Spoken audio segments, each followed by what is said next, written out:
Yep. So good evening once again. And today we'll be looking at the data analysis, environmental data analysis. And our trainer's name is Baki Azeez Olalekan. Baki Azeez Olalekan. So some people call him Bakazola. Some of us call him Bakilafi. And I'm very certain that you guys will actually get the value for your time today, because most of the time when I'm stuck with my data analysis is the one I always run to, like, oh, how do I approach this? How do I do this? And it has been an awesome help in this regard. So Azeez Olalekan is a current Erasmus scholar in the marine environment resources. He has a Bachelor's of Science in Aquaculture and Fisheries Management at the Federal University of Agriculture, Abeokuta. He's a certified data analyst scientist through the completion of the nano degree programming for data science with Python. His research focuses on quantifying and modeling the impact of multiple anthropogenic stressors on biodiversity and ecosystem management. Azeez is a freelance data analyst for undergraduate and graduate students in Nigeria and overseas. He worked with ASTI, which is a research institute in Spain, in analyzing environmental data to determine the nature of the marine alien species in the Basque coastal water. He is proficient in R, in Python, in Excel, in Primer, and on Scrambler for extracting insights from the environmental data to support sustainable practices. I think I'm only conversant with R and Excel. So yeah. So and his passion for ecological conservation drives him to leverage data for informed decision making and a better future for our planet. So with a clapping ovation, you can use the reaction tab. I want us to welcome our facilitator for today, Mr. Baki Azeez Olalekan, as he takes us through the data analysis session today. You are welcome, Mr. Baki. Thank you for that support. It was really nice to be here today. And then, so without wasting much of our time, I would just like to share my screen and start the presentation. And then also, I would like to take an apology because I'm currently on a field work. So there might be some disturbance. So please bear with me. There is nothing I can do about it. So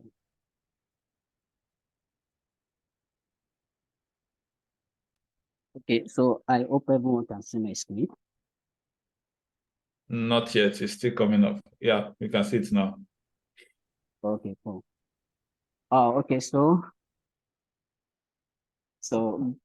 welcome everyone to the second day of the Women in Ocean Conservation Workshop.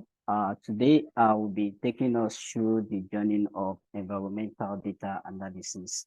So this will just be like an introduction, and then maybe at the end of the day we may further, but let's just see what we have. So today's presentation outline will involve introduction, data, statistic, and art.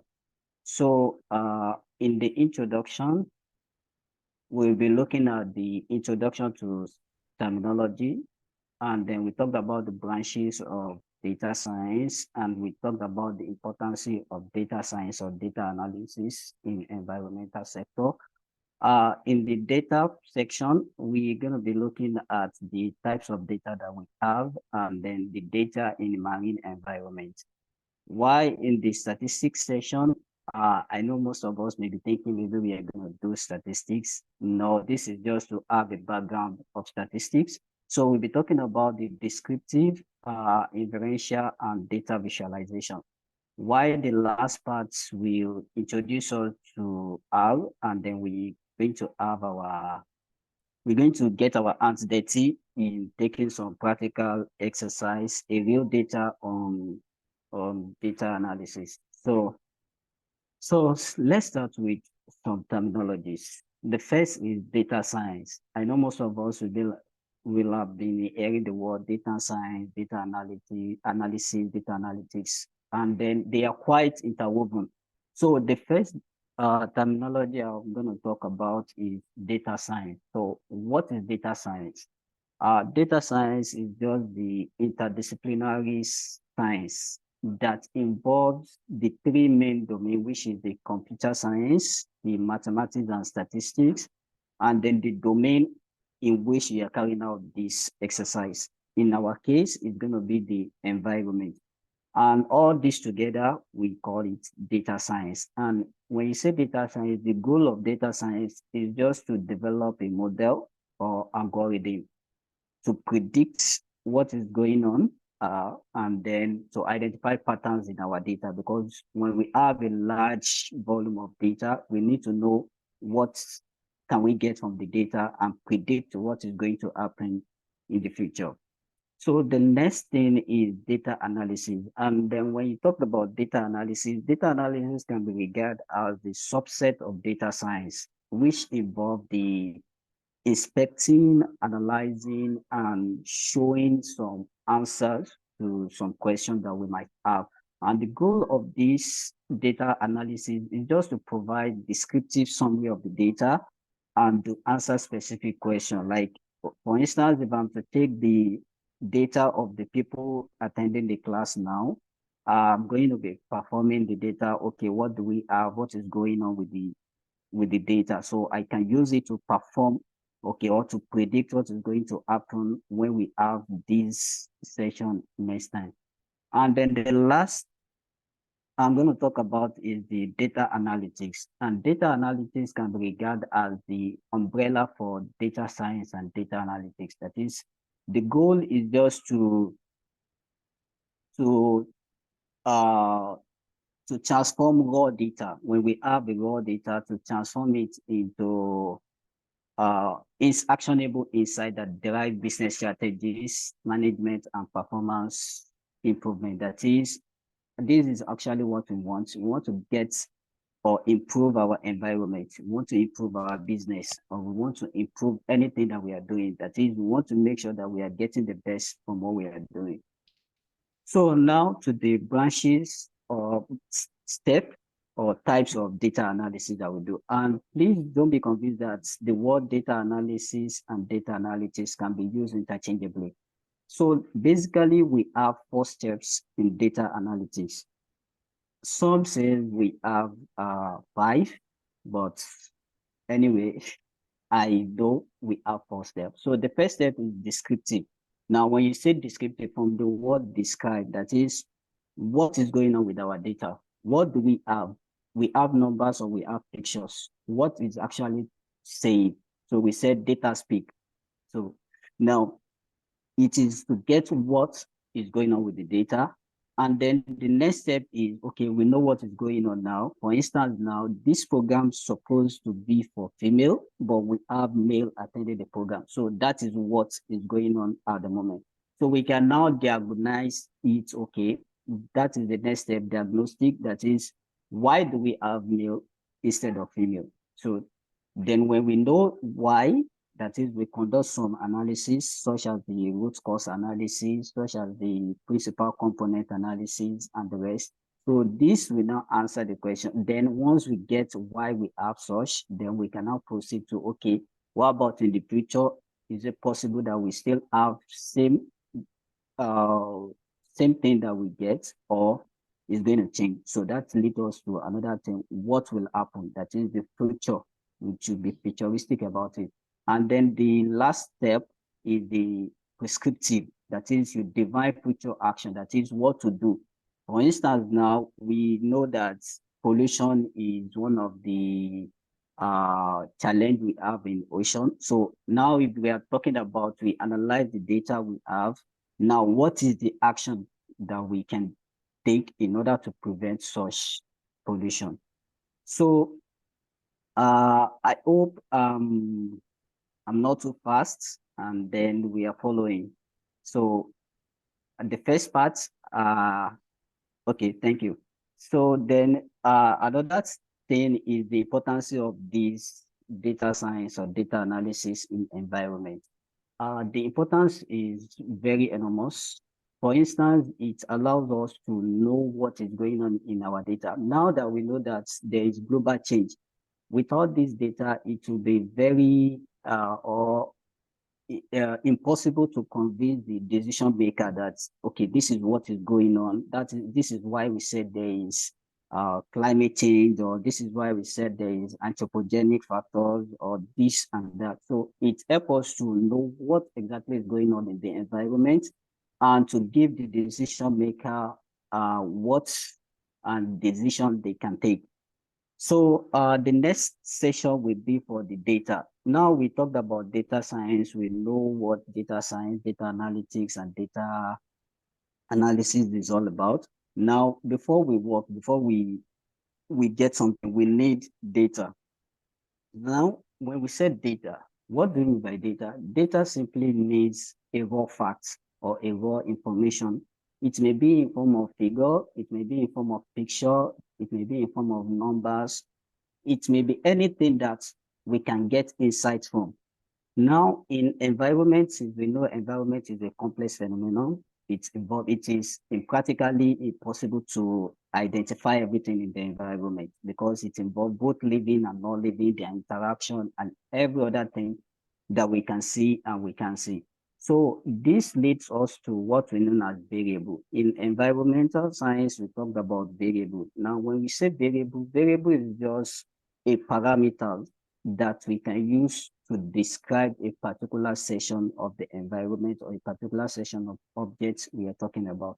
For instance, now we can talk about the variable, which is temperature. That is not constant. It's something that today you may have a temperature of 24 degrees. Maybe tomorrow or in the next couple of hours, you have another temperature. So it varies. So that is why we sometimes in environmental science, you can add the word variable. That is, it's not something that is always going to be the same. Sometimes it's changed, sometimes it's won't be.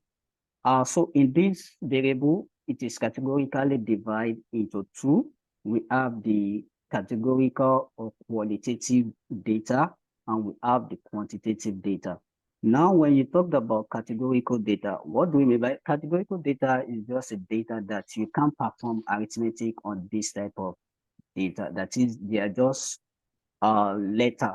For instance, when you have different apple, you have the green one, we have the red one, or when you talked about the gender, it's either male or female. So it's not possible for you to have male and you add male to male, or you add male to female to get another. So they are just numbers that you cannot categorize, you can perform arithmetic on it, but you can just do a little bit of maybe you add the number of male that you have, the number of female. Then the other part is the quantitative data. When you talk about quantitative data, it simply means the number you can count, the one you can add, you can perform arithmetic on. And so the qualitative data is further divided into nominal and ordinary. Now, when you say nominal, these are data that you can just, for instance, the color of the eye, the gender, as I've said, the male, female, or the season, when you have the winter, the summer, the autumn, and the rest. So they are just numbers. They are just qualitative. That is, you can't easily add them together unless you have their frequency of occurrence. That is when you can now say, okay, you want to perform something. Then the other part is the ordinary data. When you say ordinary data, from the word order, that is, they are in level. From example is when you have a sediment size, you have sometimes you have the green parts, you have the big parts, you have the mud, like they have different grade from particular micrometer to another micrometer. From there, you have a grade. That is, they are in form of order. Another is the food web. When you have the levels in food web, when you have the primary producer, the secondary, the tertiary, like that. So that is just an example of categorical data that we can have. And I'm going to show you an example in environment as we progress. So the other part, which is the quantitative that we know as number, It can also be further divided into two. We have the discrete and the continuous. And when we say discrete, it simply means whole number. That is, these are numbers that they cannot be decimal after. For instance, when you are counting the number of species that you have, you can't have 2.5 species. That is, species will either be a species, either it is species A or species B. So it is not possible for you to have a species that is half or something, or a number of phytoplankton cells. That is, they are just number that you can count without any occurrence or any decimal at the end. Why the other part is the continuous data? The continuous data is just the number that we can say a recurrence. When you have the surface, sea surface temperature, when you have something like 24.32, 27.8, it has a decimal at the end of it. So now I'm going to give us a little exercise to see if we are actually following the class. So we have a variable like this. For instance, the apple cultivar, we have different apple, we have the boxbook, we have the golden and the rest.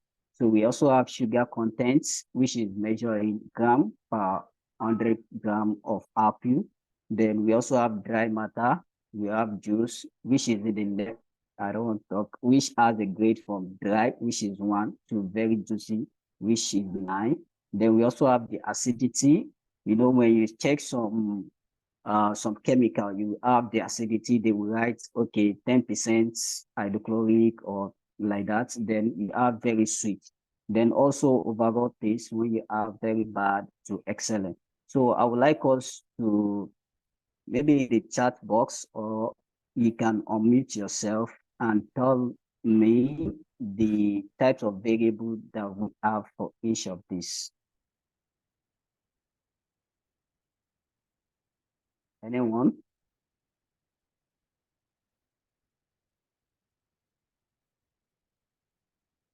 Can you all hear me? Or is it in the chat box?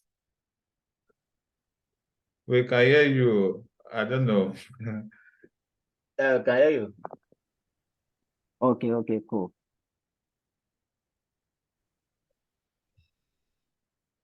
So is there anyone that wants to answer that? Or you want to drop it in the chat box? Can you go over the exercise again? Okay, this is the exercise. Can you see my screen? Yeah, I changed device. So I couldn't get what you want us to do. Yeah, what I want you to do is, based on the data that I explained, we have the categorical data, we have the quantitative. So each the variable that I've put, I'm expecting to describe, okay, is it ordinary categorical data or continuous quantitative data or normal qualitative data? So it's just like to see if we actually understand what I've explained about data and variables.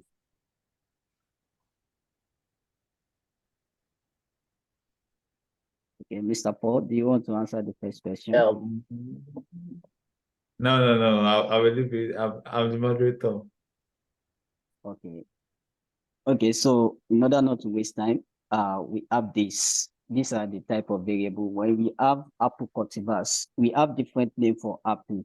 We have the one that is green. We have the one that is like combination of color. So they are just qualitative and they are nominal. That is, there is no ranking in them. They are just either green or blue spoke or golden or anything. So the second one is the sugar content. If you look at the maybe salt or sugar that we have, you see they will write something, okay, the content of that particular substance, they write maybe 2.377 or 6 point something level. So it is quantitative. And in that quantitative, it is continuous. That is, it has a decimal. And then another one is the dry matter.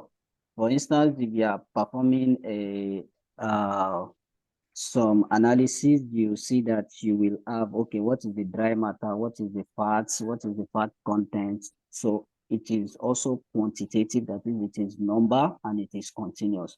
Why the juiciness? You will see they will, especially when you're in food sector, they will say, okay, there is dry, this is dry. Or maybe if you are filling a questionnaire, you will see they will tell you, okay, strongly agree, strongly disagree, for true, for like they will put number. So that is qualitative but ordinal, that is in form of order.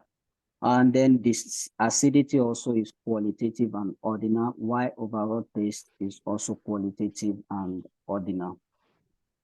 Okay, so I hope that is clear now.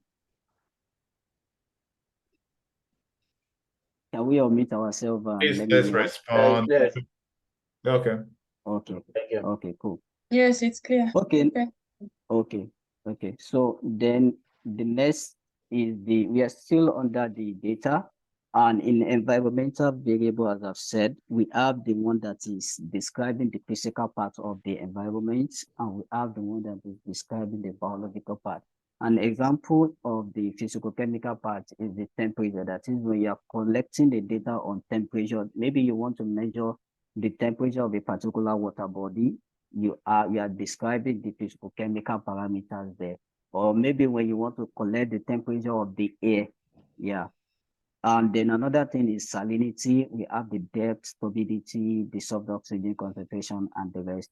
And for the biological variables, we have the species composition. Maybe you want to know, okay, how well is this particular water body or particular environment is doing. You may be talking about the number of species that you have. You may be talking about the planting abundance in the water body or the growth rate of a particular species or the reproductive. And another data you can add is pollution. You may have plastic, you may have organic matter, and other type of pollution that you may want to consider. So then how do you arrange your data in environmental analysis? We have the column. As you can see, this is our column. This columns are the one that contain the variables that you have. For instance, we are talking about the species, or you are talking about the glucose content, or you're talking about the temperature of a particular water body. The column will always be the where you put the parameters you have mentioned. Why the rows will be for the observation. That is, you may want to collect as many data as you want. Maybe you stay in one place, you measure the temperature, you count the number of species, then you go to another place, you measure the temperature, you count the number of species. As many, as I've said, might be, or let me say it's practically impossible to have all the environmental data that's happen, like you collect all the environmental variables. So you just have a particular section you want to work with, either as ecology, you're talking about the species, or either as biogeochemical science, anything. So it depends on what you are working with. So this is just the way to arrange your data when you want to perform. And then it should be noted that this is not general, or maybe this is fixed. There are some ways you have to transform your data. Maybe you put the variable into the row and you put the row into the column, but sometimes this is mostly the way you see your data that you want to analyze. So I don't know if there is any question in this part, or I can proceed.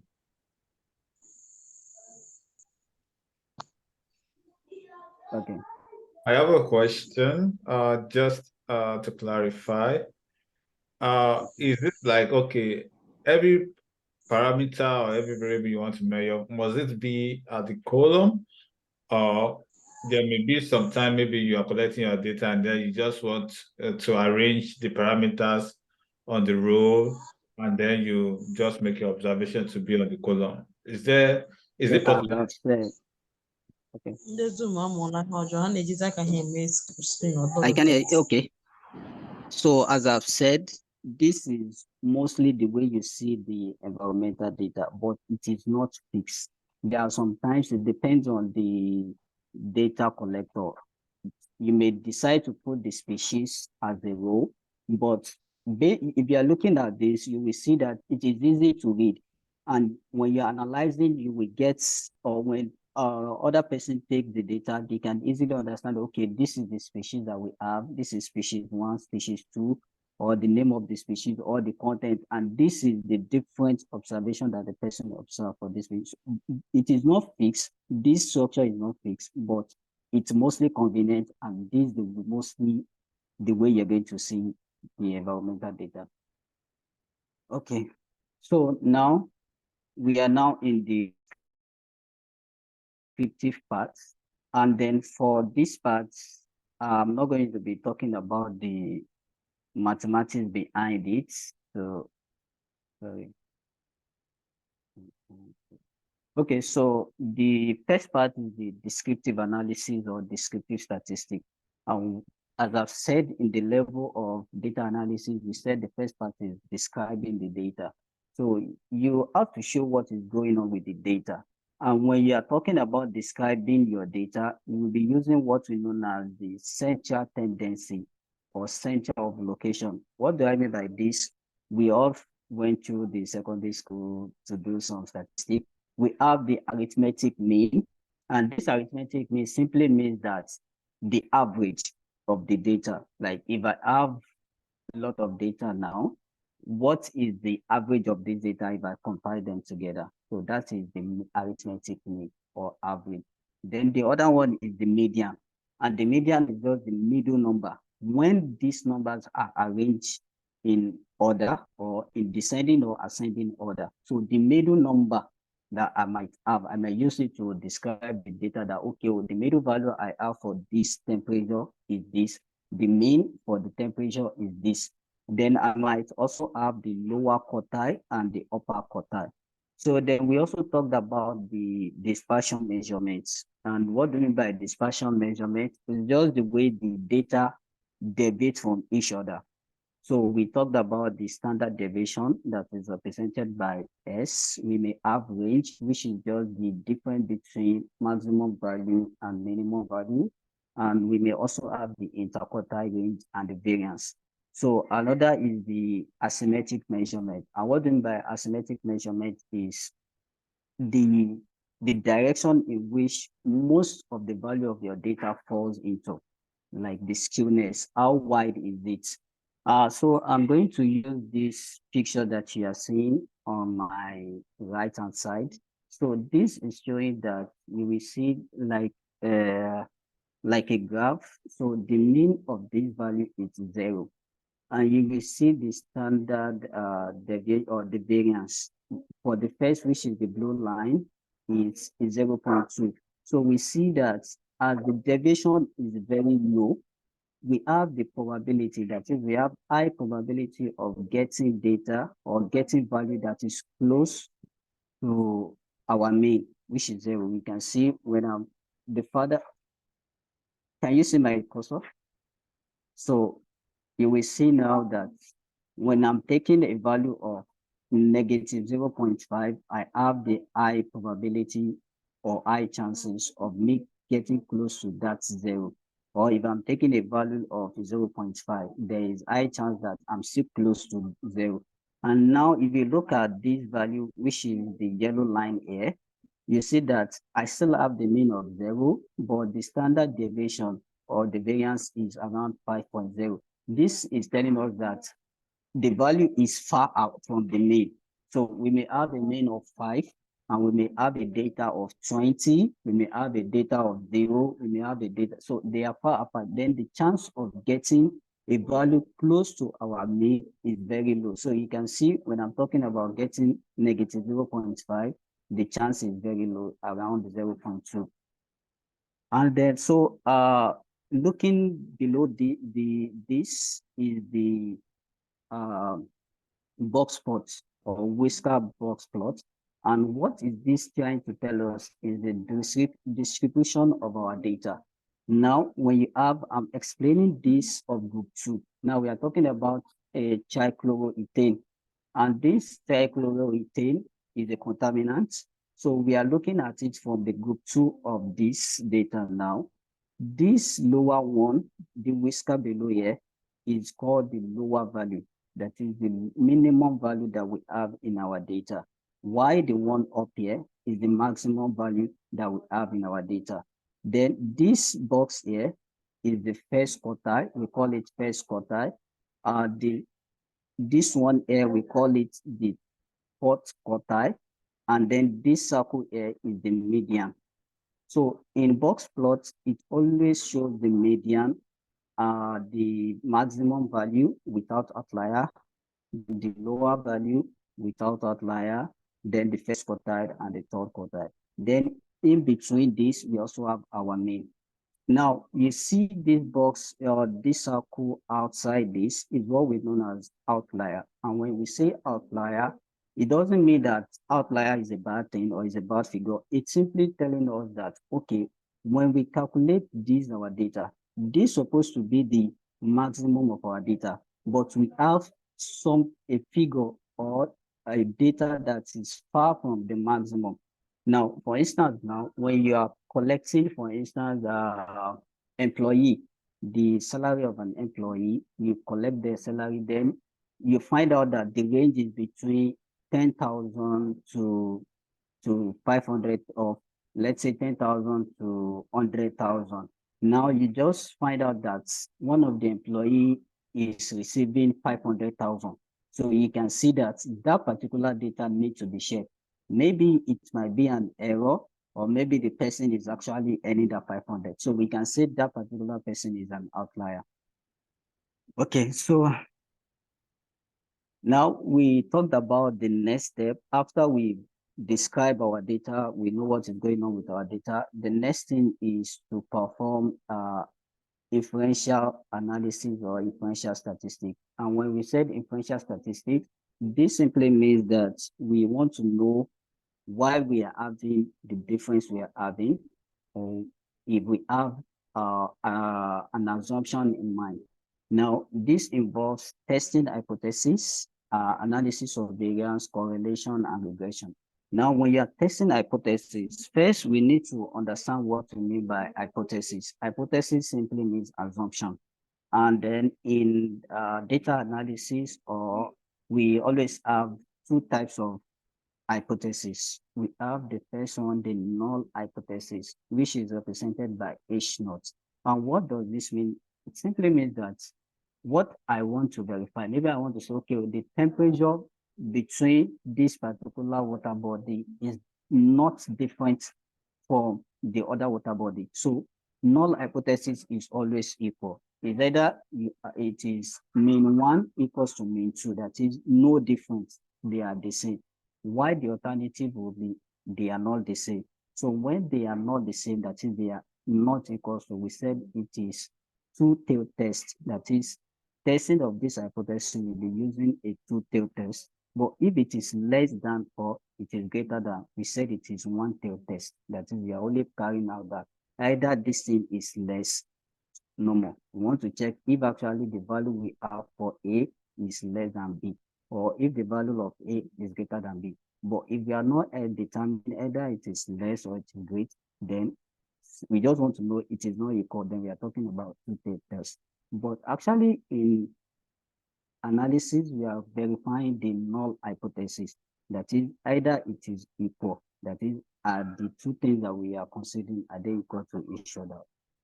So then the other thing that you can use, there are different tests that you can perform. We have the t-test, we have the chi-square, we have a lot, but I'm not going to go in deep.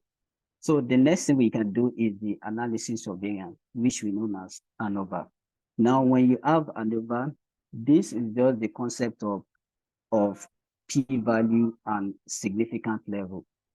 I know some of us have done project. Okay, do you have question? Okay, so okay. Yeah, I don't know. I just wanted to maybe recap what you mean by two-tailed test or one-tailed test. When you were talking about alternate hypothesis, I got lost in that. Thank you. Okay. So when I said alternate hypothesis, it's just like, we said null hypothesis, they are equal. We assume what we have is equal, no difference. Now, alternatives, they are not. So when you say something is not equal, that means it's either it is great or it is less, right? So now you don't know which one it is. So we are taking two-tailed to verify if it is less or if it is greater. But assuming you just have the alternative, okay, If they are not equal, definitely the one is less than 2, or the one is greater than the second one. So this one will now be one particular test, which is one tail. I hope that's clear. Okay, so good. As I'm saying, the analysis of variance, which is ANOVA. So this is just the concept of p-value and the significant level. Now, when you calculate this and you have your p-value, that is what you are looking for. If that p-value is less than a particular threshold, in environmental science, we always have 0.05, but in medical, it is 0.01. While in some field, it may be 0. Something else, but it's usually range between 0.05, 0.01, 0.1.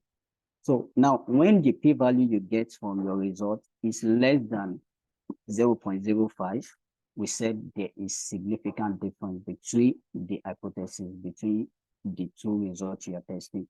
Or if it is greater than 0.05, we said there is no significant difference. That means you are accepting your null hypothesis, that is, there is no difference between A and B. But if it is less, that means there is difference. So you can now go further to know where the difference lies. Okay, another thing is the threshold. I mentioned the threshold, or we said the probability level, which we also known as the significant level or alpha value.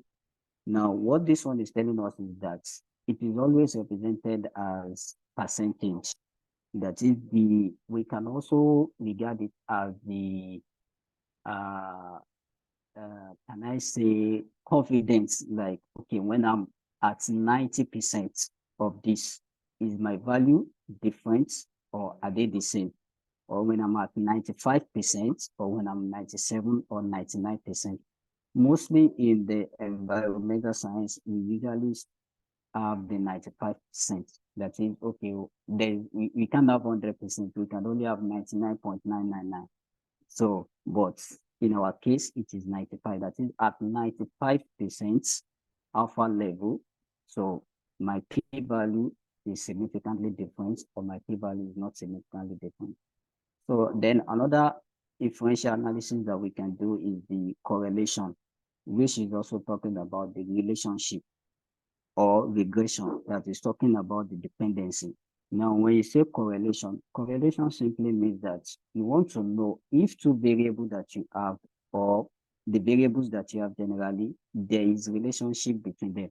For instance, when you're talking about the temperature and the dissolved oxygen. So maybe there is relationship, maybe temperature is affecting the dissolved oxygen, or maybe salinity is affecting the dissolved oxygen. So you are trying to know what is happening between or among your data or among your variables.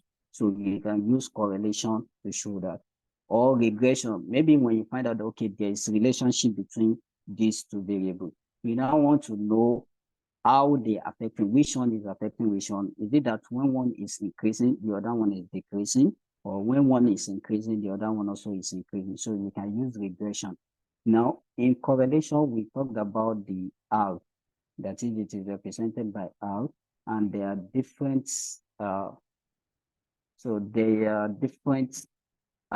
analysis or tests you can use for this, but the most common one is the Pearson correlation. We also have Spearman correlation, but as I've said, I'm not going to go deep. It's just for us to have an idea. So this range between 1 and 1, 0 and 1. When you have 1 as a value of that R, it simply means that there is strong correlation. There is strong correlation, but if it is 0, it means there is no obvious correlation, or there is no correlation. Now, we also look at the sign. If the sign is negative, it means there is negative strong correlation. That is, as one increases, the other variable decreases. Or if it is positive, it means that, as the one increases, the other one also increases. So they are just like, they are correlated, there is a relationship between them. And then the negative or the sign just shows the direction. the direction. If it is negative, if it is contradicting each other, or they are moving in the same. So the next one is the R squared, and this R squared is just the determination of the coefficient, that is how strong it is when you're testing the correlation, that okay, this difference or this relationship that I'm seeing, is it strong or is just weak? Now, if it is 0, it means, or if it is close to 0, it means there is weak correlation. This R can also be used as in regression. That is, when you see that, okay, there is relationship, one variable is influencing other variable, then you want to know, is it actually influencing it? Is the influence very strong or no? So you may have a value between 0 and 1. So the more closer to 1, the more strong the relationship and dependency. While the weaker, the more close to 0, the weaker it is. And then you add your regression line. Since we know that regression, we can use it to predict. So you have your y is equals to b plus ax. Now your y is the dependent variable. That is the variable that is varying based on another variable. Now the x is your independent variable. That is, it does not depend on anything. It's just the way it is. So it's not influenced by anything, but it is the one that is influencing y, or it is the one y depends on. Now your b is just the intercept. That is, on a normal day, what the dependent variable is going to be if there is no x, while your a is the slope, that is the rate at which the x is increasing, is influencing your dependent variable.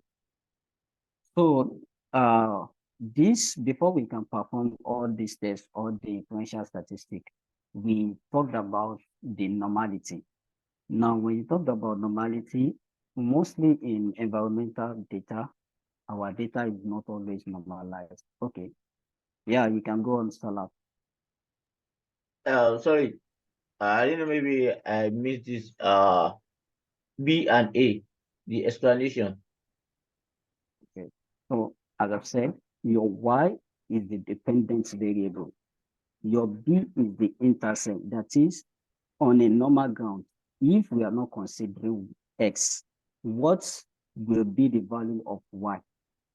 That is your b, that is the intercept. What your y will be when x is 0, when x is nothing. While your a is the slope, that is the rate at which the change in x influence the change in y. So in your mathematics, we have slope is equals to y2 minus y1 divided by x2 minus x1.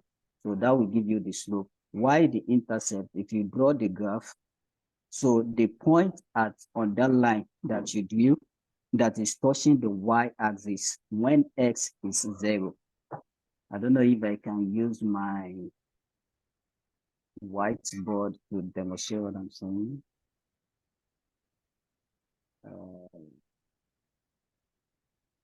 I can't see that actually, but I hope we get what I explain now. Yes, I can understand. If you want to Okay, use cool. that, then maybe you have to stop sharing. Yeah, exactly. So now I'm talking about the concept of normality. And I said in environmental data, most of our data, they are not normalized. That is, that's why we said they are variable. They can change. We may be expecting that, okay, most of our temperature will fall between this. Why when we collect the data, it may not be. So, but we assume that our data is normalized. That is, when you say normalized data, it means that the data, when we plot it, the histogram, it's all in form of bell shape. That is, as you can see from the right hand side. So the bell shape. So we can see the percentage of having the number in the middle is high, as I've said for the previous slide. But in most cases, our data may not be normalized. It may be positively skewed. And when we say it is positively skewed, it means that it tilts towards the right-hand side, that is towards the positive side, or it may be left skewed, which is tilted towards the negative side. So we see that the mean is likely going to be along this side. Okay, so this is where it's supposed to be the normal data, but mostly we have like a very far data from the mid, and also we can see from the edge. Okay, so that's bring us to the visualize. Okay, Judith. So I want to ask, when we want to do data analysis, is it a necessity that we do all of these steps, or we can just decide to do one of these tests and then we are good to go? Good. Do you get my question? Yeah, I think I do. Okay, Yeah. so normally it is assumed that when you have a data point that is greater than 30, that your data is normalized, that we call it normality, assumption of normality, or I can't remember the theory. So it means that once you have a data or data point that is more than 30, you can assume that your data is normalized. So you can go further with the analysis you want to test, depending on what you hope or your aim. So depending on your aim.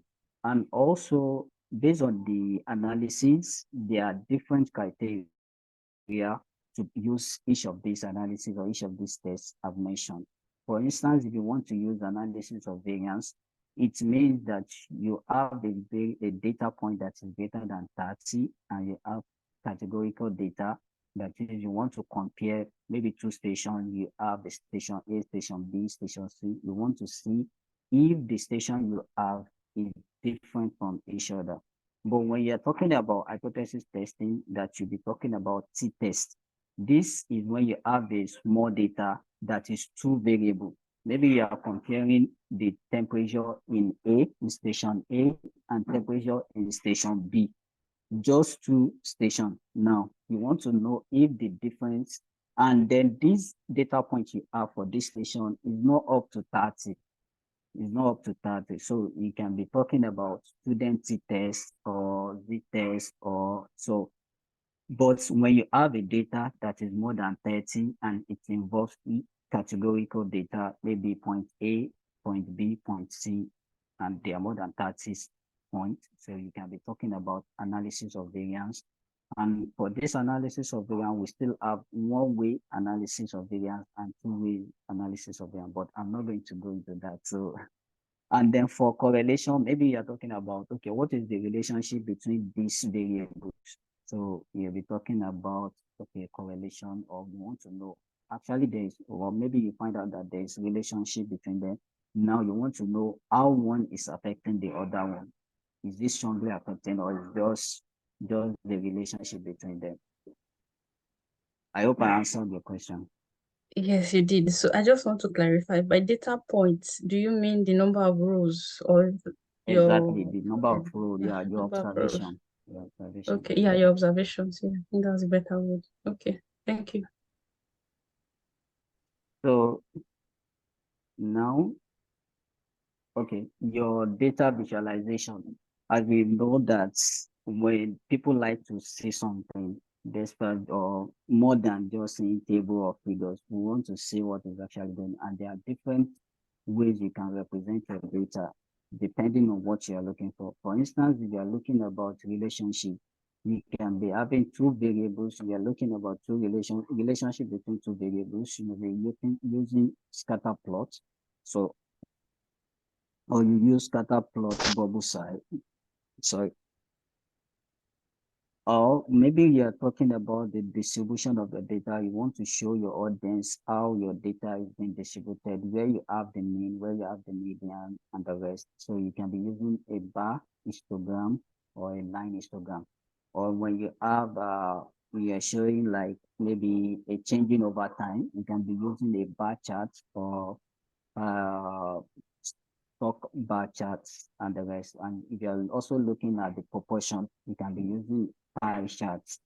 So there are a lot of charts that you can use to represent your data, but this is just like a map of what you can have to represent your data. And then another example is this, we call it dashboard that I created for 2022 Erasmus Scholar or the Erasmus Scholar. Yeah. So this is just like an example of the way you can present your data, maybe for your company or for your professor or anything. This is not a write-up, it's just to show that, okay, for this awardee, we have the total of 69, program awarded is 37, the university, then we can see the top university. But this is not a complete, this is just like a preamble, or just to show the exact way and some charts you can use to represent your data. Okay, so I think we deserve a coffee now. We can have a 5 minute break, Yeah. and after that we can come back to get our hands dirty on analysis of data analysis. So I hope everyone has downloaded R and R Studio. Then we all have access to the data. That is, we've downloaded it in our PC. I want to believe we've all done that. But if we've not, we can use this coffee break to do that. So when we come back, we start another session. And if you Fine. have any question, you can let me know. Sorry. About this data set, please, where is it? What? Where is the data set? That's my question too. Yeah, Yeah. I believe it has been shared to people that registered. Yeah. I want to We that. sent a reminder not quite long, and we sent the data again. So The data? So, Mr. Sulam, did you register on the form? Yes. And you didn't receive our email? That's strange. I received the email. Actually, Yeah, it's my on the bad. email. I just thought the message was a reminder message, like No. Everything is on the email. For the R Studio, for the data is on the email. Yes, I will download now. Okay. Judith, you don't have the data, right? Okay. I saw it in the email now. I just went to click on the link to join the meeting. I didn't even go down to see other things. So I think we all We are have learning to a lesson send now it. to keep to always take note of Sorry, details in the email. Mr. Paul. Sir, Sorry, can you kindly send it to me on WhatsApp, like the data? personally, I Hey, don't have the data. China and problem with VPN of a thing. Oh, You okay, can okay, access many things without I don't VPN. okay. I don't know if I can drop the link to the chat box. Yeah, please do Okay. that, Baki. Oh, by your mirror, Zach, you are muted.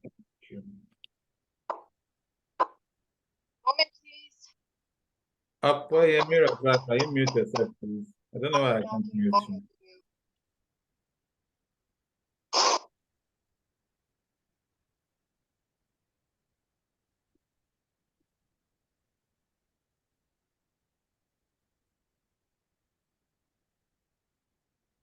So I dropped the link. Oh, I sent it to Up by your mirror, Zach, can you please mute yourself? I don't know. Okay, I sent the link to the group. Leka, can you try to mute Opeyemi Razak and see if you can do that? Okay, she's gone. Okay, she has muted us. I don't know.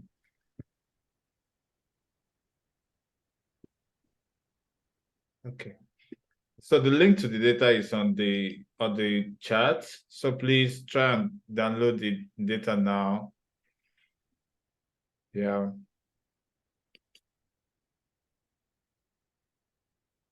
So our facilitator can have 4 minutes break now before we kickstart.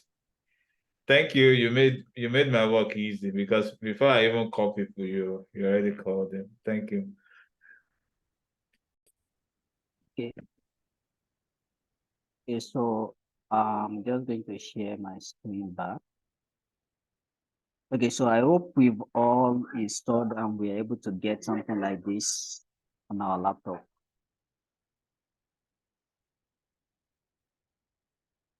Can we answer to that? Please let's respond, because it doesn't worth it if it's just doing it and then we are not following. Do we have that view on our R studio? Give me a sec. I'm back. Welcome back. Yeah, I have my arm. Let me turn on. Yeah, who else? Yes, I have it. Okay. I think we only have two or three people following. So, Okay. Mr. Said, you have the data already.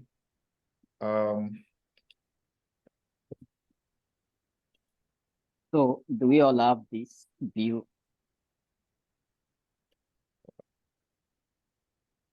I could only confirm from two people. I don't know. Other people haven't responded yet. So I don't know. Do you want to continue with those two people alone or what? That's their yes. That's their yes. Silence sometimes may be denial. But Yeah, we will try to accept silence as concept today. So yeah, I think we can just okay, go. so the first question is, why are we using R? That is the first question I think we should ask.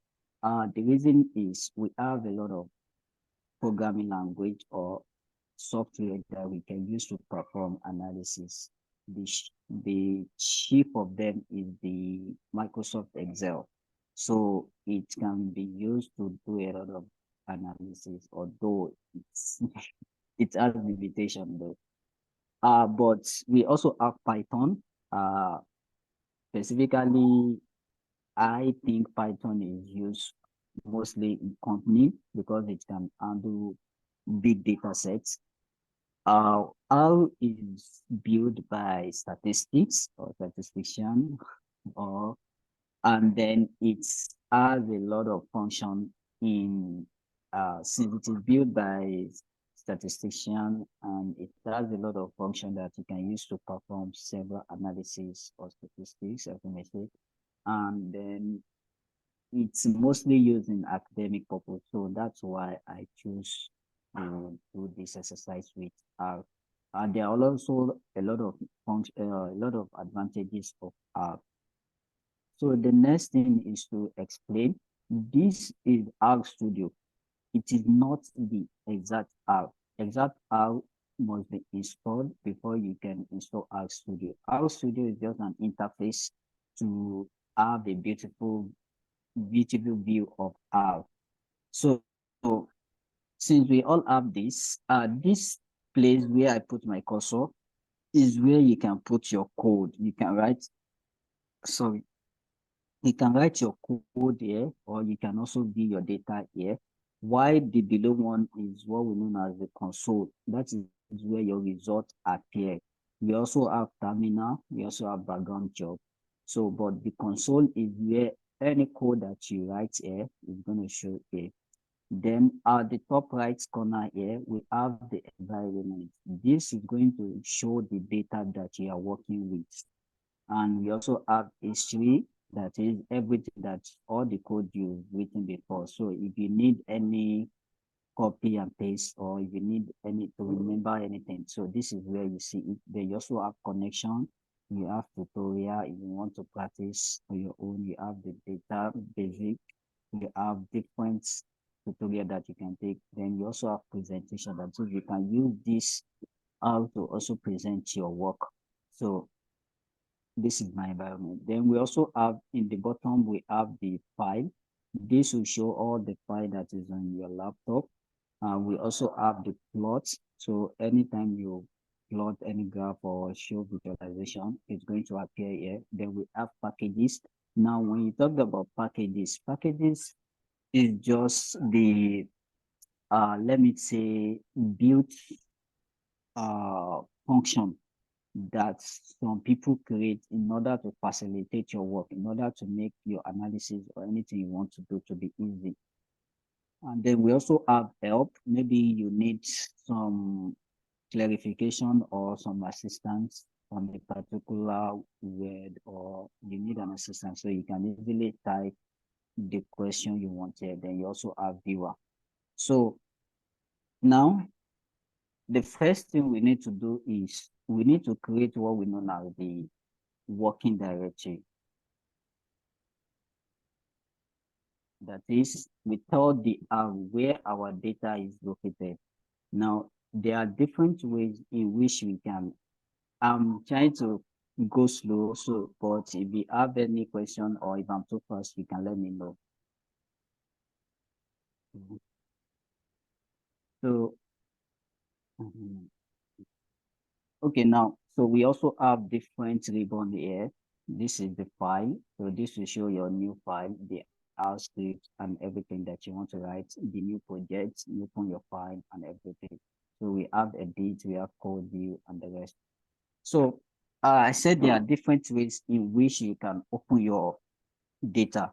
So the first thing is to go to your laptop, maybe on the desktop or in any folder. You create a folder, you name it anything you want, and that's where you put all your file or all the data that you have.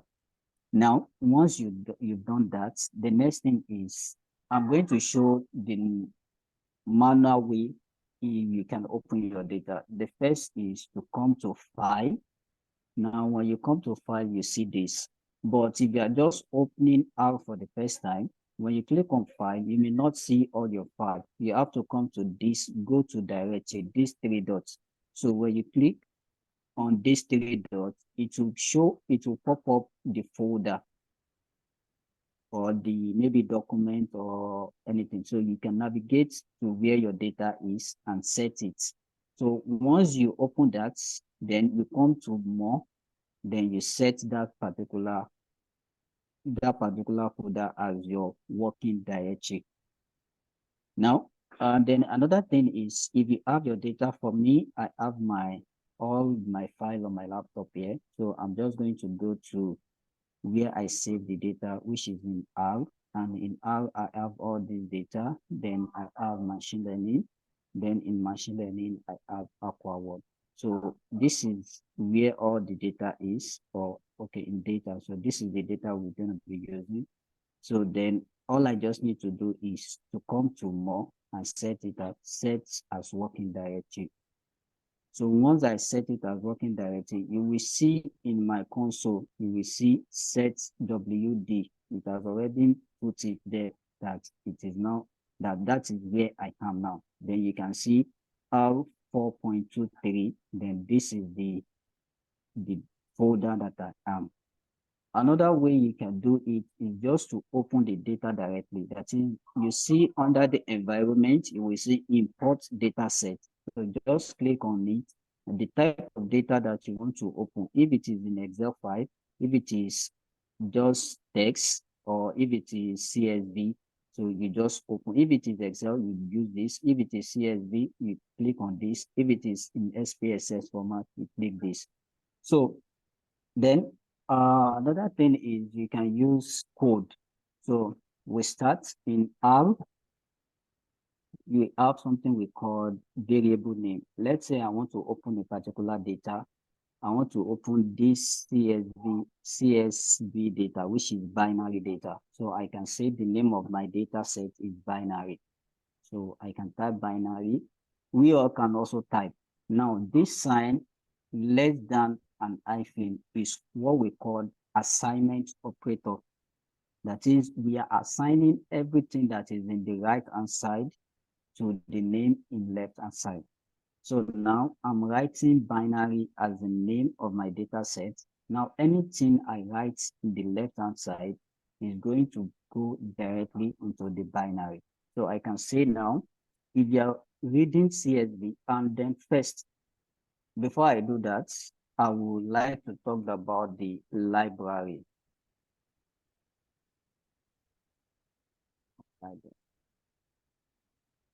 Now, when you said libraries, as I've said, I said libraries or packages.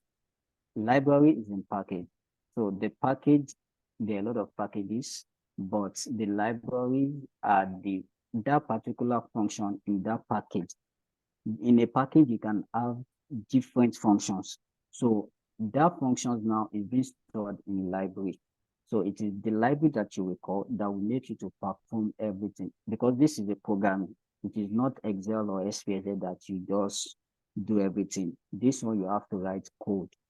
Now, in this library, we have different libraries. So you can just search on Google and ask, maybe you want to perform descriptive analysis. You just type, okay, library to load for descriptive analysis or anything. So it will give you different libraries that you can use. So the library we are going to be using today, we're going to be talking about the DPLYR, that is the deployer. Now, this deployer is a library that you can use for modifying your data. That is, when your data is not well modified, or maybe you need to take some, or you need to add some to this, or to perform, we call it cleaning your data, or just performing exploration of your data. So you use deployer. Now, how do you use this? If you are just opening your R, or you just download, we use the install.packages. Then in that, we have your deployer, DPLYR. So we can all download this package. And then another way to download the package is just to come here, install, then you type DPLYR. So it will bring it. You see deployer, then you can click on install.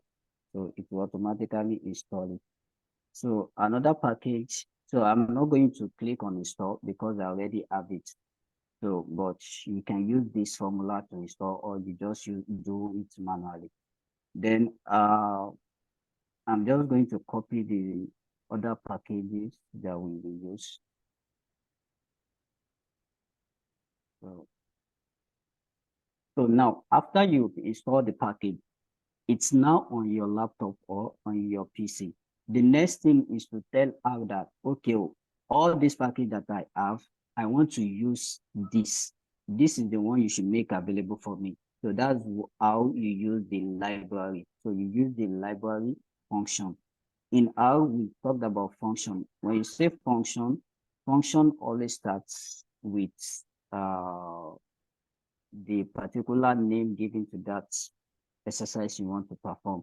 Then you open a bracket and put that in. For instance, now this is a function. I call the library, then I open bracket and put the package that I want, which is tidyverse. Then I close it. So now if I run this now, automatically in your console, you will see something like this, library tidyverse. That this is telling you that this library is ready for use. And if you come here and you see, you go to T, so you can see it has been marked here. So if I want to click on anything, instead of me writing library, I can just click on it. So it's automatically going to show that library time date is already activated. So once you install, the next is to call that particular package. So I'm just going to run this. And how do you run? If you are using Windows, you can use Control Enter. It's going to run. Or you just put your cursor in that particular code, then you just click on run on the up here. So it will load automatically. So I'm just going to run all these libraries. So we can all do that. And then, so I'm just going to talk a little bit about the library that I loaded. The first one is tidyverse, or the deployer. Tidyverse and deployer, they are performing the same function. Why the read out is just to read any particular file, maybe CSV, text, or any other form of extension that we might have. Then library read XL. This is to read data that is in Excel format. Why ggplot2 is for visualization. That is, if I want to plot a beautiful graph or a published graph, or beautiful, let me just say, Then we have the library past tech. This is just for summary. Then we have the correct plot for correlation, and we have the GG site to beautify the graph. So these are all the data we might use. We may not use everything, or we might use everything. So it depends. So now I hope I'm not too fast. Do we have any question, or am I too fast? Okay, cool. So now let's try to load this particular data set binary. So we said we've loaded all the libraries. So we said read.csv. You can see it's already brought out the function. So we read CSV. And what is the name of the CSV that we want to read? It is binary. Make sure it is specifically written, or there is no letter different. So if you write capital letter B, it's not going to see it. So you have to be conscious about that. So we said binary.csv. So if I load this now, so if you look at your console, you see your data is already saved in binary. So if I want to view my data now, I can just say binary on my own. So this is the data that we have. So I hope we all get this.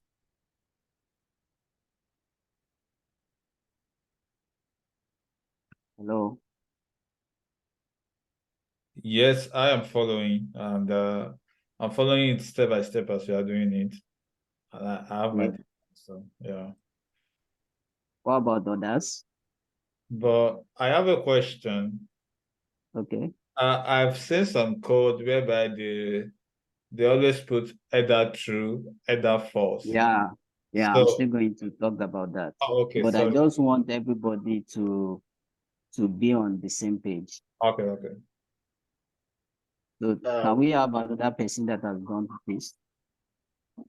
Sorry, actually, from my end, I am still trying to input the code. So I'm The about to libraries? yeah, the libraries. Okay. Oh, Who else? I was unable to follow at some point. Okay, so I'm trying to install the packages I don't have. Is it the libraries? Yeah. yeah, they are Okay. packages, but when Packages. you are calling them, Yeah. yeah. Yeah. I'm trying to. I get all Okay, of them mixed up sometimes. I'm trying to install the okay, ones I didn't have before. okay. So I'm not going to rush. At least the little we can do, and we can at least be proud of ourselves that we've done something. So what about others? Root, Mariam, Ruth, TPS. Mustafa, Blaze, I think. Uh,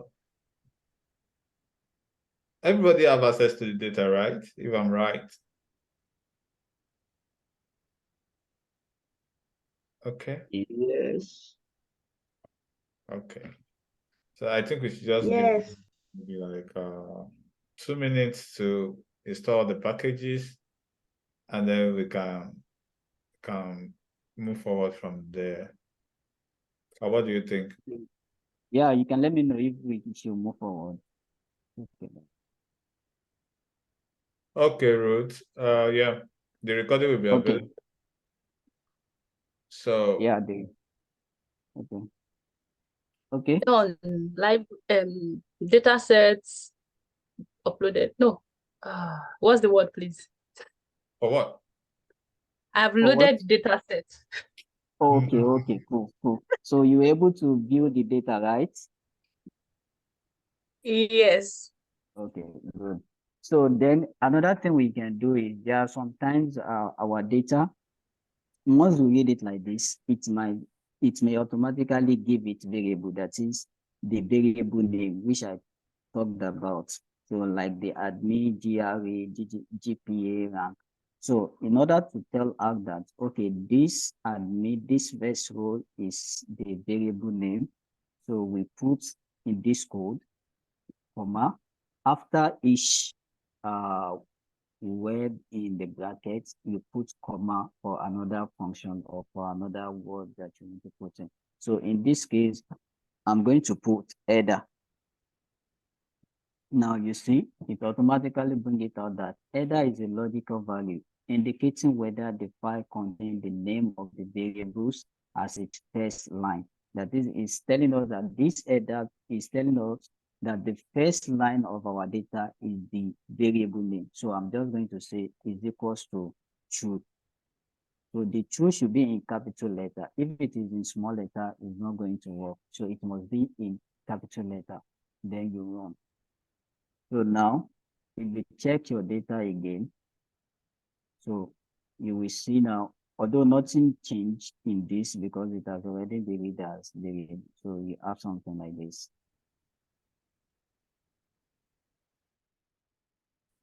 Okay. Are we following? Sorry, I'm Okay, having good. error here. Okay. What's the error? Object binary not found. Object binary. That means you've not set your working directory. You should set your working directory.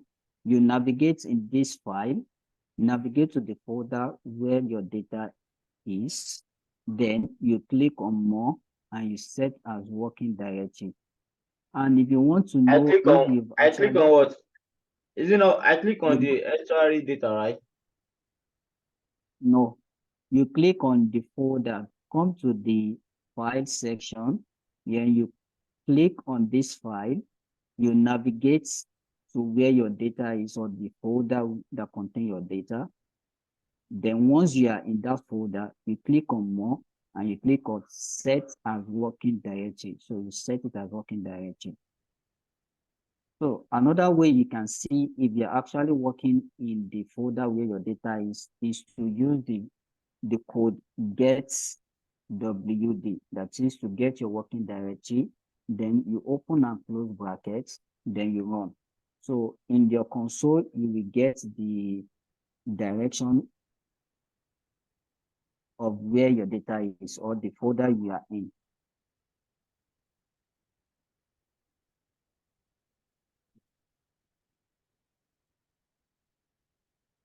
Are we cool?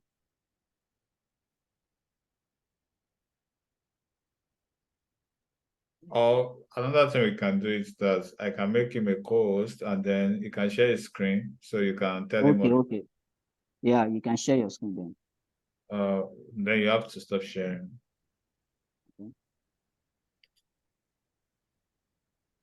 Okay, so if anyone else has a problem or any So user, Mr. Said, you can share your screen now.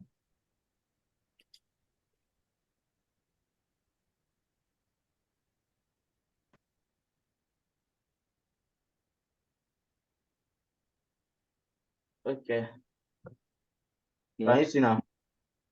yeah, I Yeah. can see your screen. Okay.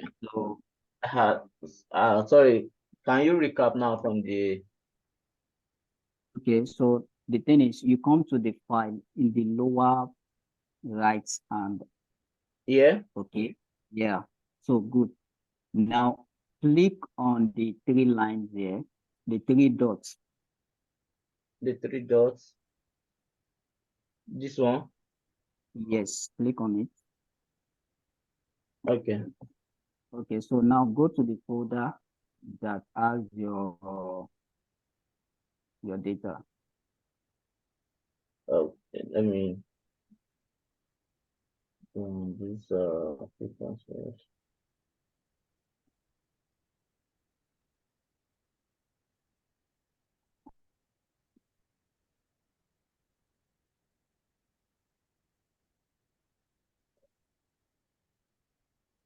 Okay. Let me search for it. This.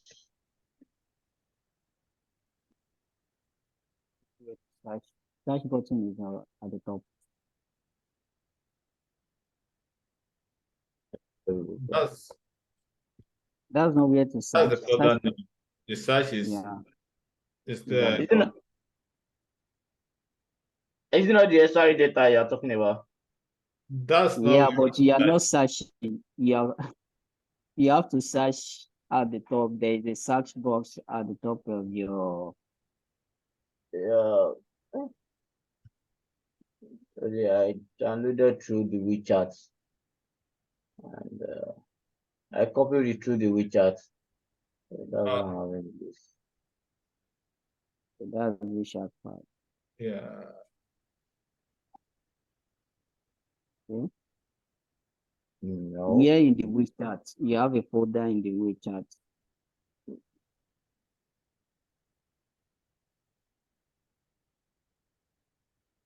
No. Why did you do it through WhatsApp? Yeah, my WhatsApp is not working on the system again. So I have to copy it on the phone WhatsApp to the WeChat. What Then if I have it send on. it to your what if I send it to your email? Just provide me your email and then I send it to you now. Okay. Yeah. All right, you can continue for the Yeah, time you can being. always have access to the recordings. So Yeah. Yeah, thank you very much. yeah, you're welcome. Could you please stop sharing your screen? Yeah.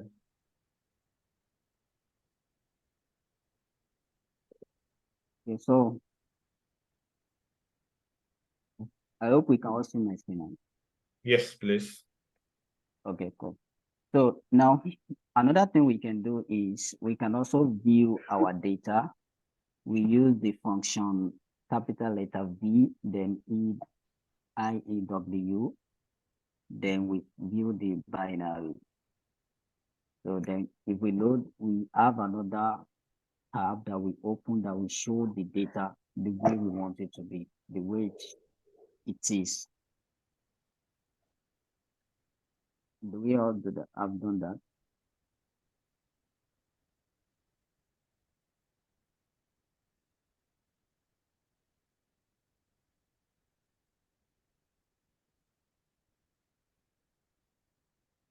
Yeah, I'm following back to back. I don't know about other people.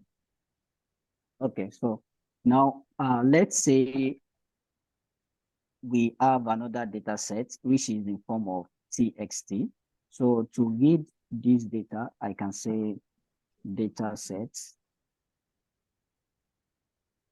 or we just say data. You can call it any name. So the next thing is to put the assignment operator. Then we said read dot table. So whenever you have the extension txt, it is read table. Whenever you have CSV, it is read.csv. Whenever you have XLX, so we look at how we can read that. So in this as well, you can see it brought out an option read.table. We have our file, header is equals to false, separator is equals to this. So this separator is maybe you have a data that's the decimal point is not full stop, it is comma. So you can specify it here. So it will know that, okay, whenever the R will know that whenever it says comma, it means that it is decimal. But if it is decimal or separator, sorry, if the data is separated with comma, then full stop is when, or the decimal is when it is point or comma as a decimal. So, and other thing that you can put, okay? Yeah, I have a question about this separator you are talking about now. Is it applicable if you want to read CSV also? Let's say, And no, since your data is in CSV format, so it's not really applicable unless if the format of your CSV is different. Normally, CSV is separated by comma, but sometimes you may use tab. So maybe when your separator is not comma, it's tab or it is semicolon, so you can specify. okay, thank you. Okay, so then still same formula, you put in your code, then you call the name of the data in capital letter, data set, then .txt. So you load. So in the data, you can also view the data and just say data. So you see, these are what you have in your data. Yeah, good. So this is typical of what I explained here. You will see that you have V1, V2, V3. So this automatically R is assigning the variable name to your data set. So if you don't want R to automatically assign variable, what did I say we are going to put? Can anyone tell me? Either equals to true. Header equal to true. Yeah, that's correct. So we all put header is equals to true. For the true, you can just use capital letter T, or you write it in full, then you load and you view your data again. So you will see that now it's no more V1, V2. It is now code, match, type, location, like that. Is that okay?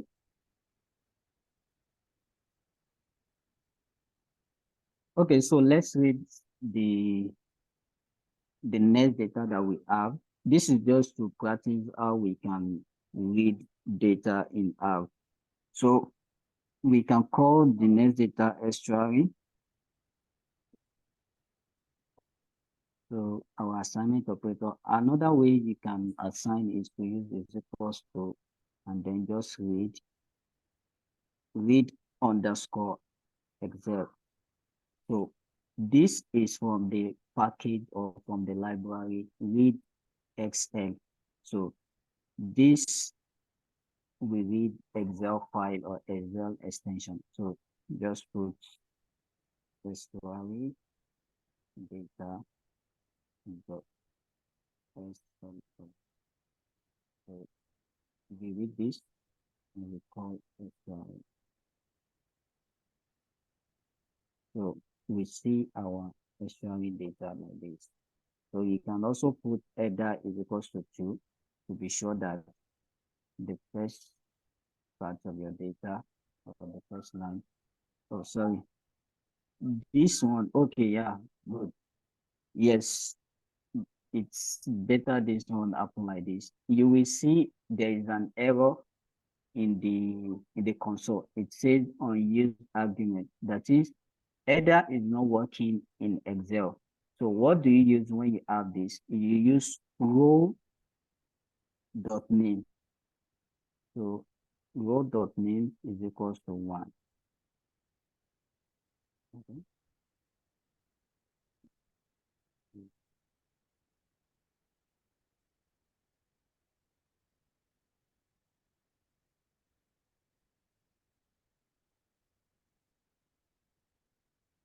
Sorry. So there is no need. In order to know what else you can put, you can just read underscore Excel. Now you can see everything that is in this. So you have the parts, you have the sheet. So automatically, I'll assume that in your data, you have a header already. You have the variable name. So the other thing is maybe you want to open a particular sheet. So you can put sheet is equals to either 1 or 2, or maybe the range of the data you want to work with. And then if you have column name is equals to 2. So it has automatically agreed that your first line is your variable date. So that's why there's no need of you putting that is equals to 2 or not. So another thing is if you want to read more, you can just come to help, then just put read underscore Excel. So it will bring everything with an example for you. So we just leave our data like this and we just, okay. Okay, Paul. Yeah, the question is, why did you use equals to here as instead of using the less than and dash that Yeah, it's just to show that it's not always less than and dash that you can use as your assignment operator. You can also use is equal to as your assignment operator. Okay, Judith.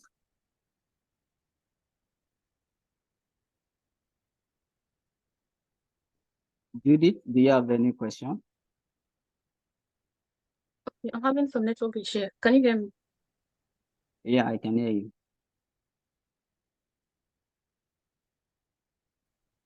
Okay. You mentioned something about going use sheets when you're working on Excel. Is it possible to have Yeah. an Excel file with different sheets and then you Yes.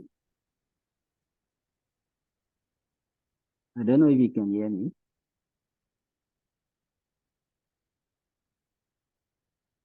Hello, Judith? I think she's having Think she- connection issue. Yeah. Mm. But if she can hear me, it's possible to have several sheets on Excel. Now, once you have several sheets, maybe you want to work with sheet 2 in your file. So you just put comma, then you put sheet is equals to 2. So automatically, how we know, we read it as, okay, you are working or you want to work on the second sheet, not the first sheet.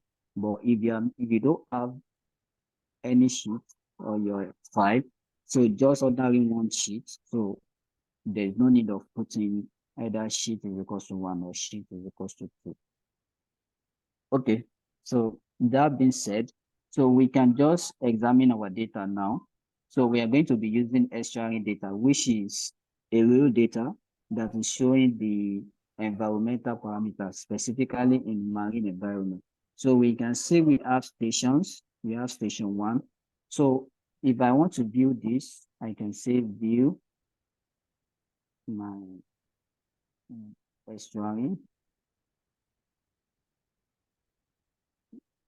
Sorry, Judith, let me come back to your question.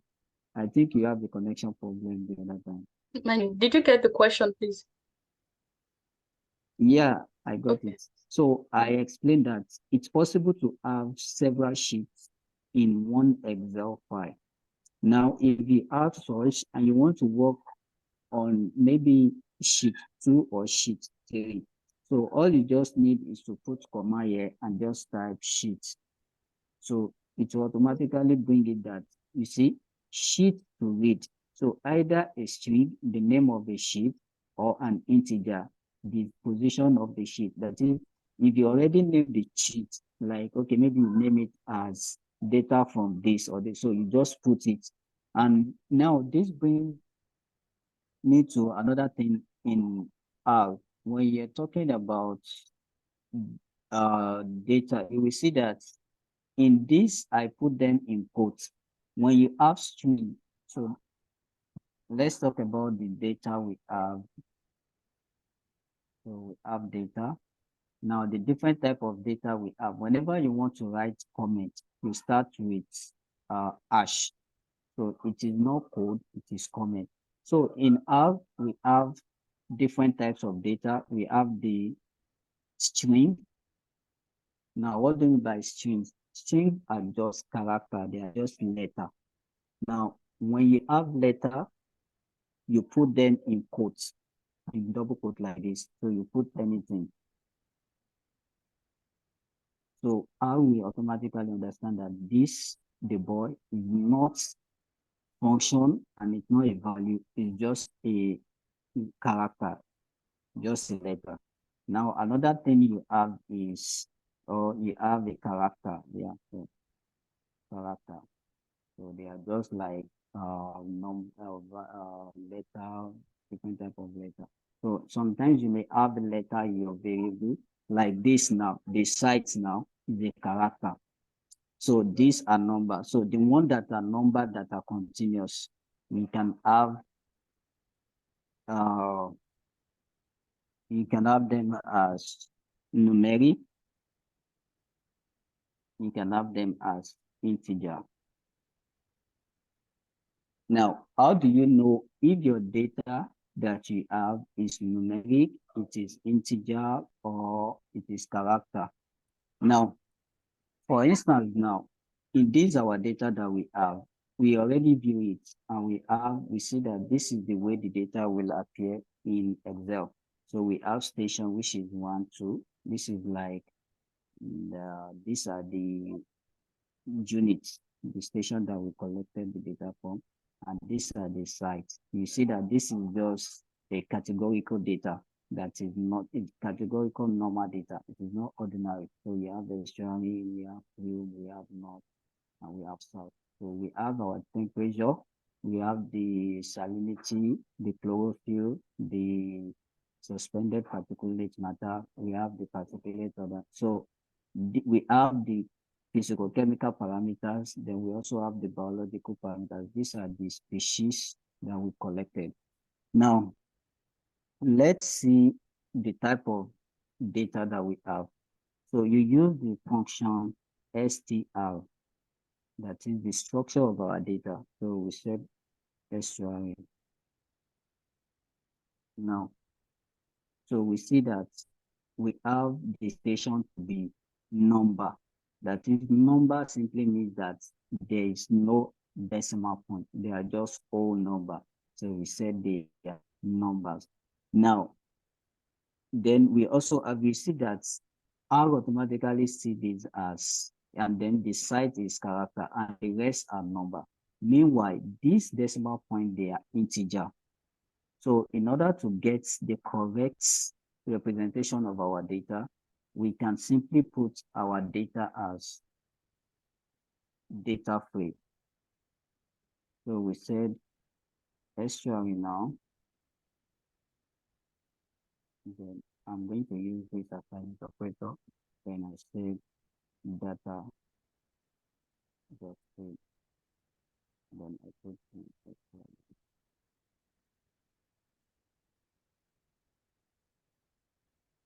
So then if I want the structure again, so we still see that we still have our site to be character, then our station, and this temperature is still in numeric instead of integer.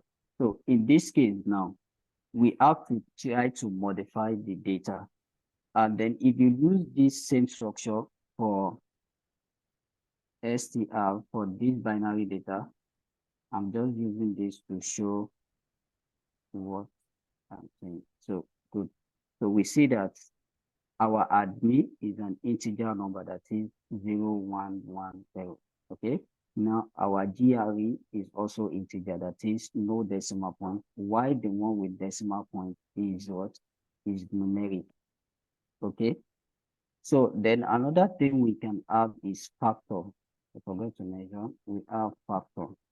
Now, when we have factor, factor is just like their categorical data that is ordinal, that is they are in level. I hope I'm not too modeling things up. I hope everyone is following.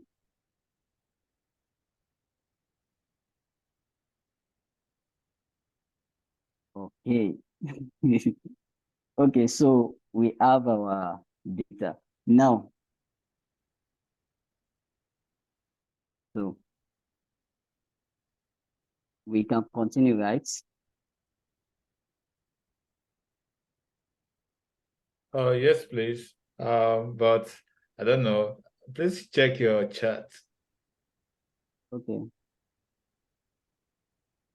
Oh, okay. So, okay. So we just going to do, so I'm not going to be using this because of time. So I'm just going to be using this small data, which is the binary data. So to do our analysis and the rest. So let's say at least we've learned how to read data from Excel, from TST, and then from CSV. So now let's say we want to see what is going on. The first thing, which is the descriptive statistic, or want to describe our data.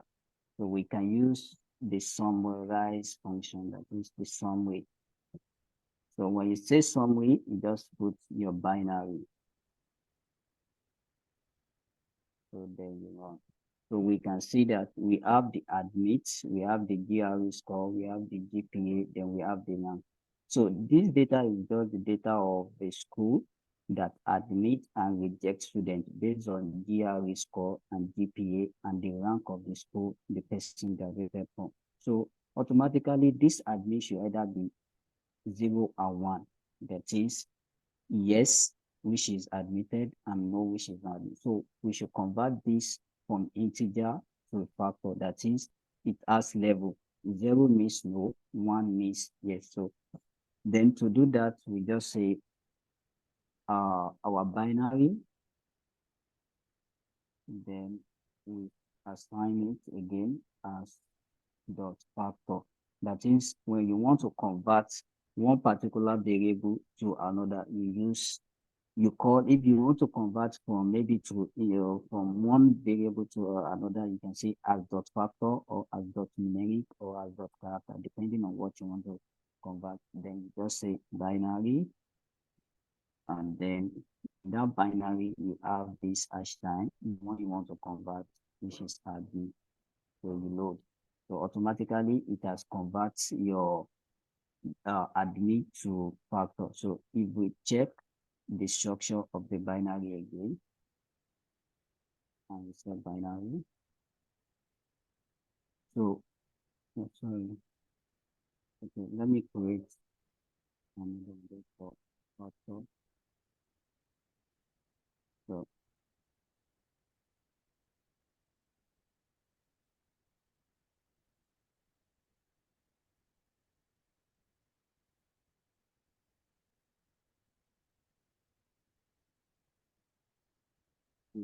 so I use this to create another column, which I'm going to call factor. That is, admin is not factor. So we can see from this that we have two levels.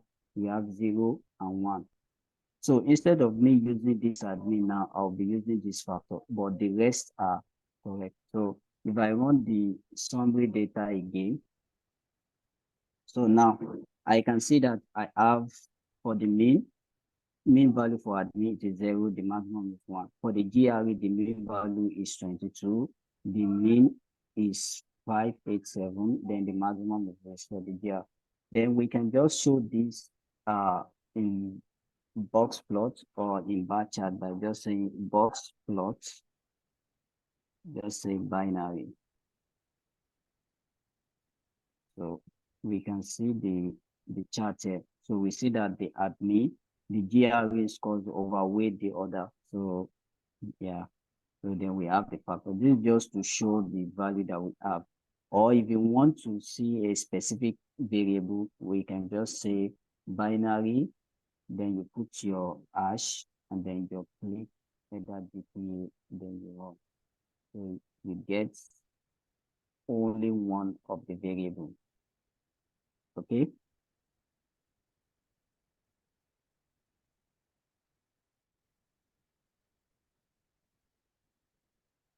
Are we okay? Yes, Or is we that are. again?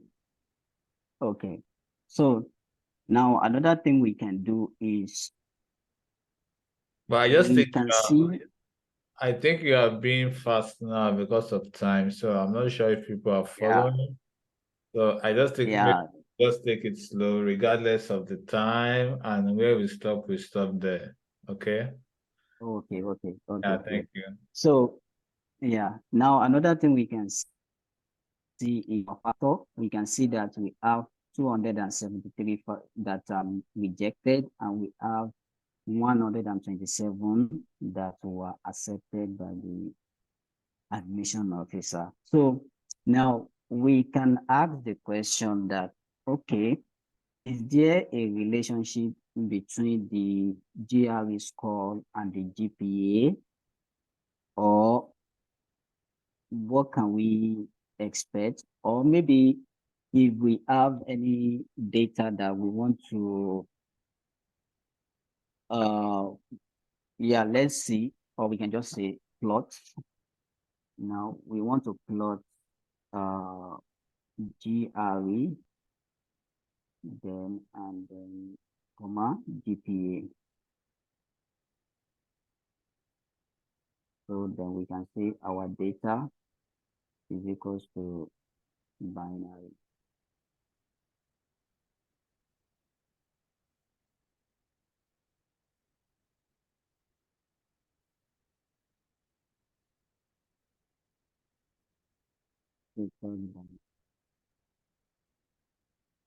So Sorry, are we when we, plotting? Okay, are yeah, we? we are plotting binary, but I'm showing that if you want to see, maybe if you have a numeric or integer in your data, or you just want to see what is going on in your data naturally, you can use the function plot. So it's going to plot all the data against each other, all the variables that you have. So you can see that admit and GRE is just one side, that is 0 and 1. So it's expected. Then when we have GRE and GPA, we can see that we are observing a pattern. Then if we have GRE and rank, there is no anything GRE and factor, since they are not numeric or integer. So then if you want to plot specifically, we can say plots. So we are plotting, let's say, GPA against GRE. Okay. Then we can see our data. And we can say so we can see that this is what we have. We have the GPA against, sorry for the background noise. There's nothing that you can do to that. So you can see we are having some pattern. We can see that maybe as the GRE increases and the GPA is also up, we can flip it, since GPA is just the result you graduated from. So we can just flip it over by saying GRE is a function of GPA. Okay, cool. So we can see that as GPA increases, we are not sure yet, but we can just see that maybe there is a pattern, or there is relationship between the GPA and the GRE. Okay.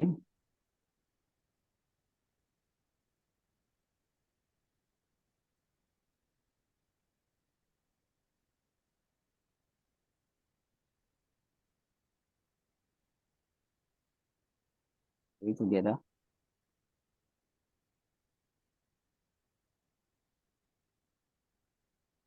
Yes, we are together, but personally, I would want you to, if this is where we stop, I think we've done right. Looking at our time, it's exactly the time. Okay. But Yeah. you take Also have some to time apply. to explain this graph. It looks like, yeah, it looks like maybe a scatter plot, but Yeah, this what plot. exactly does this mean? Like, I'm just seeing 000 everywhere. Like, to me, Yeah, I may this not be able to oh, deduce information from here. So what does it yeah, mean? this means that we are plotting GPA of that particular student against their score. Now, for instance, we may have student that has a GPA of 2.5, then the GRE score of that student is, let's say, 460. You can see this particular student, this is the GPA. So it's just like plotting a regression or a scatter plot to show the distribution of our data against two variables, that is GPA and the GRE. So if we are like, okay, maybe we observe a pattern, we can add the regression line, or we want to see if actually there is correlation between the GRE and GPA. If there is correlation, then we can check. And then if we observe there is correlation, we can go further to say, okay, is it possible for the GPA of a student to predict the GRE score of the student? And then since we are talking about admitted or non-admitted, then we can further predict from this particular two variables that we have, the GPA and GRE, to see if a student will be accepted or not. So it's actually because of time, there are a lot to Yeah, I know you have a lot to tell us. You have to pour into us, but yeah, because of time, we just have to. yeah, Because of where you are, also we have to release you before exactly. they start to chase you out. So Yeah, thank you very, very much. I don't know if anybody has gained anything today, but for me, I've gained a lot, a lot, a lot, a lot. Yeah. So, and I don't know, maybe some of us, this is our first time we are interacting with R. I know we've gained one thing or the other because I was even telling him like, okay, how will you be able to capture so many things just within 2 hours? And then I'm surprised I was able to cover so many things. So let's give it up for our our facilitator for today. You can just use the clap emoji from the reaction tab. Just let him know that we really, really, really appreciate his time. It's not really, it wasn't really easy for him where he is, but he still made up the time to teach us. So thank you so much, Mr. Baki. And then when we hear from our audience, if they really like what they hear, what they see, we can bring you back again for you to continue from where you stop. But it all depends on the audience if they really like what they learned today and if they want more of it. So we will hear from you, the audience, to know your view about this. And that's why we'll be sending you a form this night or tomorrow morning to get the feedback on this session from you and to know if this really met your maybe what we anticipated to learn or what you would want us to do better or more. So yeah, thank you so much. We really appreciate you for coming. Thank you once again, Mr. Baki Azeez. Thank you for taking us through the data, statistics, different types of data, and then introducing us to on how to use R for environmental statistic analysis. Thank you so much, and we really appreciate it. So this is just to tell us like this workshop is for 3 days, and today is the second day, and tomorrow we'll be having another session. But a note of warning that tomorrow is not in the evening. Tomorrow is in the afternoon. So the session is starting by 12 p.m. Nigerian time tomorrow. So not in the evening. It's a weekend, so please let's make ourselves available. Tomorrow will be all about article writing. So, yesterday we talked about policy brief, but tomorrow we want to talk about how we can write article. I know most of us will be thinking, oh, I want to write article, I want to publish article, my manuscript and the like. So come tomorrow and you'll be exposed to how you can do all this by God's grace. So on this note, I would want to say thank you to everyone for coming. Thank you to Mr. Baki for indulging us, even from your, I know you are busy, from your busy schedule, you still find time to actually make yourself available. Thank you so much, everyone, and see you all tomorrow. Thank you very much. much. Yeah,